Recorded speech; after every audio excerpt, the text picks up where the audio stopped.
Morning. It actually is morning today at this time. This is Matthew Kilford for thesoundarchitect.co.uk, and today I'm going to be talking briefly but wholeheartedly about the RME Babyface Pro that I've kindly been loaned for the last couple of weeks.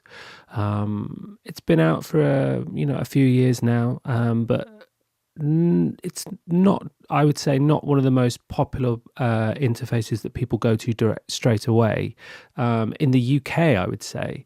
But my history of hearing about the Babyface going on for around about 8 years, I've always remember from the more earlier days of forums and things, people talking about the Babyface, the original one, and everyone saying how amazing the drivers are and the latency is just top notch.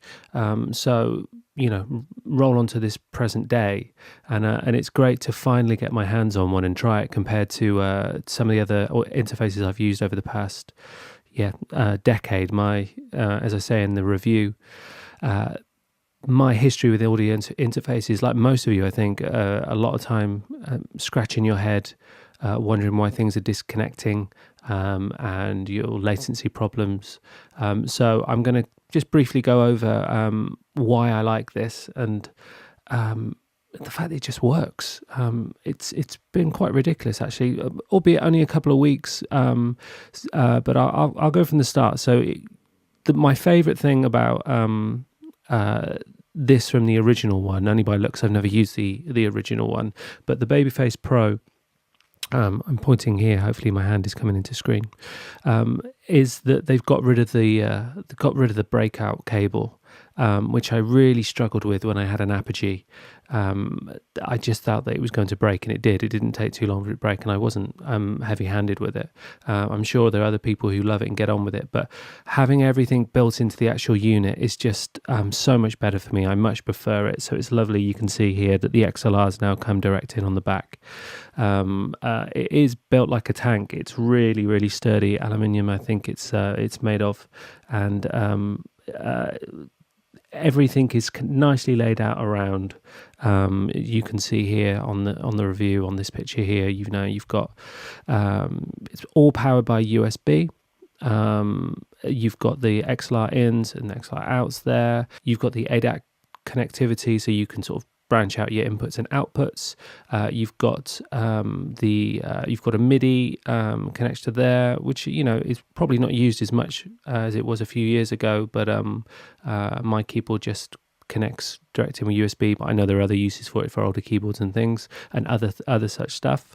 And then, as you can see here, then it's also got, and you can see just on the right here, that we've got two headphone inputs, which is really, really handy, especially when you forget your nicer headphones. And as I say in the review, that you can go into a shop and just grab a cheap pair if you need to and plug it in. So it's handy for referencing, and handy just to get someone else in to have a listen to what you're doing at the same time. It offers quite a few different options, having that extra headphone input.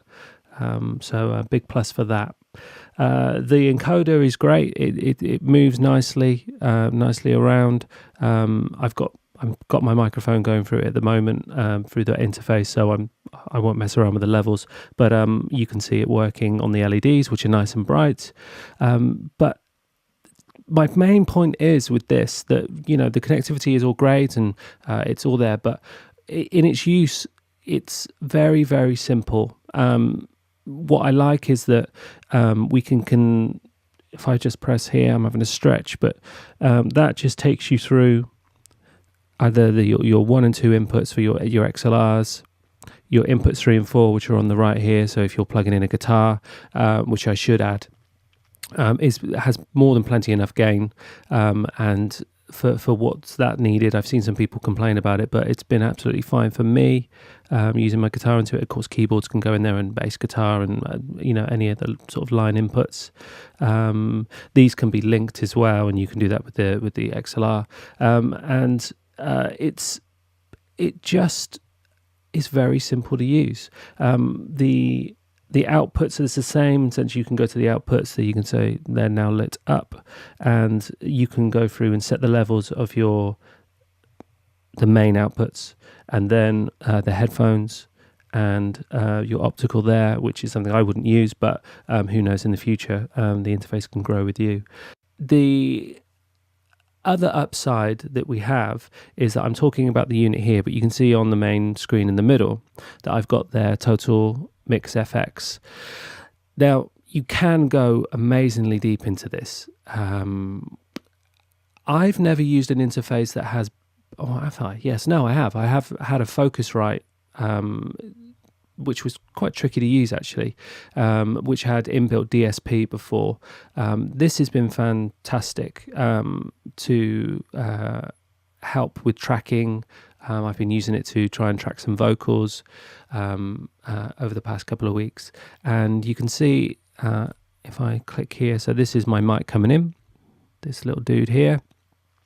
And if I add, you can see that this here, this is the effects. Actually, if I click on here, you can see it's the same thing. So there, we've got the effects. I can add that to my headphones, which I'm listening to. I'm not listening through speakers. And then if I turn the reverb on, 2. There we go. We should have some reverb. I can hear it anyway. And then you can add an echo as well. So that's not going to add any more latency. That's just going to give us great tracking options. Now, I know there are a few other interfaces that do this, but this works. This is fine. It offers up more than what I would need. I've not got that with my current interface, so it's a nice thing to be able to have. And then obviously with here you can control the 48, so your phantom power and a pad. You can stereo link the 2 channels there. There's your instrument 3 and 4. As you can see, this is me moving my little cursor there. So I guess the most important thing for most of us is stability in our interface. I've been pulling my hair out the past, in over 10 years, I think probably only about the last 2 or 3 years I've been happy with my interface. So to have this one, I was a little bit trepidatious about, trying something different. And I'm still happy with my interface that I have at the moment, but it was nice to try something, as I said, try the Babyface because of what people talk about, the drivers and the latency. So without doubt, this is the best interface I've ever tried for latency. It just wins hands down.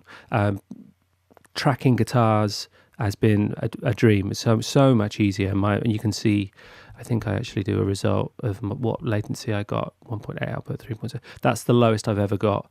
There are probably more techie people out there who can say, well, yeah, but you can do this, you can do that. But in terms of just plugging in, hearing it and going, it's been the best I've ever had. So you can't fault Babyface for that.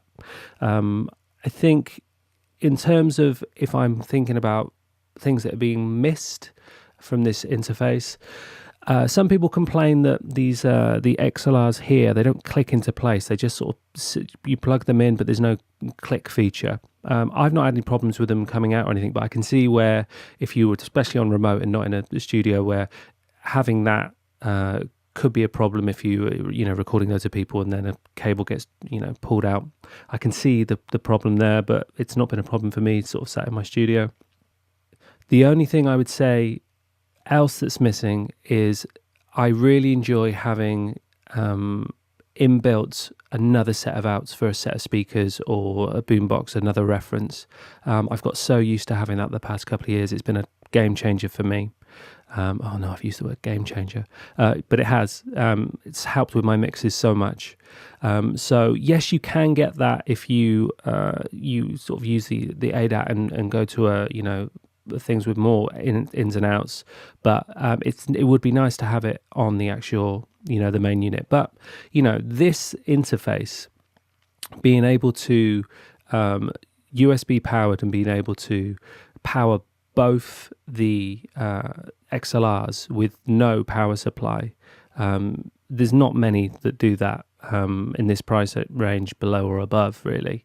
So there's so many pluses to this interface. That's it's actually quite scary. The Babyface Pro is just an interface that works. I can't put it more simply than that. It's no surprise to me that the main users I see of this Babyface Pro over the years on forums and things waxing lyrical about it is they're mainly people at home using mainly string libraries, or sample libraries that they need fantastic latency, but they're also doing a little bit of tracking where they're maybe recording a vocalist or themselves, or recording guitar into it, which is, arguably what an interface is anyway. But what you would use it for.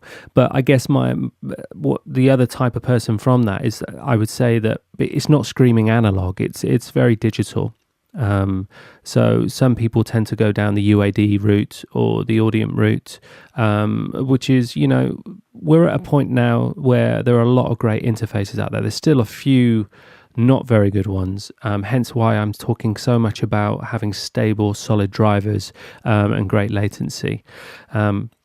So I just want people to realize that when you're going to choose something that's getting on between £500 and £1,000 interfaces, you have to look at the Babyface Pro. You can't rule it out.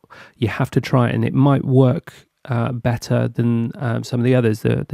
There's a chance to even try out these units now if you can get into a shop, or some shops might even loan one out to you if you can be really nice to them. So I would say you just can't rule it out. You have to, if you're going to buy a new interface, you just have to get your hands on one and try it. If you enjoyed my waffling for the past sort of 12 minutes or so, you can see it in written form for a more in-depth review. That's in-depth with quotation marks at the fabulous soundarchitect.co.uk. That's thesoundarchitect.co.uk. You can even join up to their Facebook group, which is facebook.com/thesoundarchitectuk. They've even got Twitter. Twitter is going to be @sounddesignuk. And then where we are now, we're at YouTube, which is youtube.com/sounddesignuk. If you want to join up and see to me, I'm on Instagram and Twitter under the handle Matthew Kilford. Funny that. And it's worth saying that in the review, I do talk a little bit about how you can connect the Babyface Pro up to an iPad. And also the fact that it comes with a really swishy hard case. So when you're out and about and traveling, it's not going to get harmed, because like the unit itself, it's built like an absolute tank. Okay, enjoy your day. Cheers. Bye.